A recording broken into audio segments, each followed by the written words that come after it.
Mga katrops, welcome back ulit ko sa aking channel, Sports React PH. At ngayon nga ipag-uusapan natin ang sinabing ni-rail talk nga daw po ng South Sudan ng Gilas, Pilipinas at ang balitang re-rest back na nga daw po sa ating national team, si Justin Brownlee. Pag-uusapan na rin nga natin ngayon dito sa ating panibagong video, ang lumabas na trade ng Los Angeles Lakers kasama ang Boston Celtics.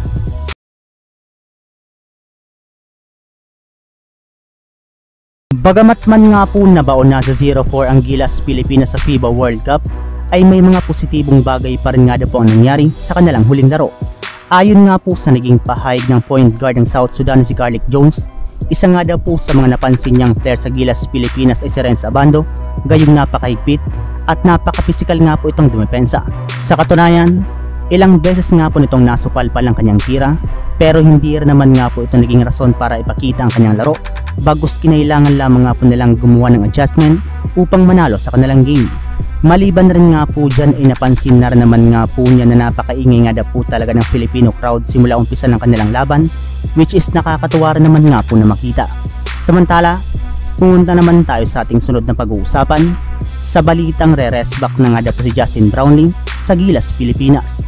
Katulad nga po ng sinabi ni Coach Chot Reyes sa harap ng media, dahil nga po sa sunod-sunod na pagkatalo ng Gilas Pilipinas sa FIBA World Cup, ay ipapaubayan na lamang nga po niya sa SBP ang kanyang magiging kalagayan sa ating national team, meaning ayaw pa rin nga po nitong kumusa na umalis sa Gilas Pilipinas.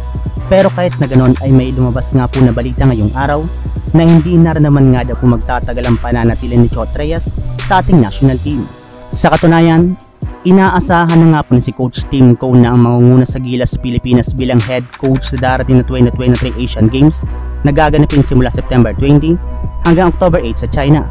Maliban na naman nga po kay Coach Tim Cone ay si Justin Brownlee naman nga po ang gagamitin nila ditong bagong naturalized player ng Gilas Pilipinas. Habang dumako naman tayo sa ating sunod na pag-uusapan sa lumabas na trade ng Los Angeles Lakers kasama ang Boston Celtics.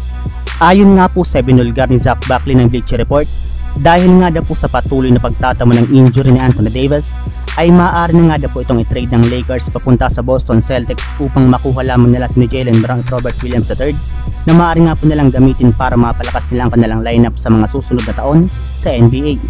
Pero kung kayo nga po mga katrops ang tatanungin, payag ba kayo sa nasabing trade na ito? I-comment nyo lamang sa baba ang inyong opinion at babasahin natin yan isa-isa. So yun lang mga katrops, ang handog kong story ngayong araw.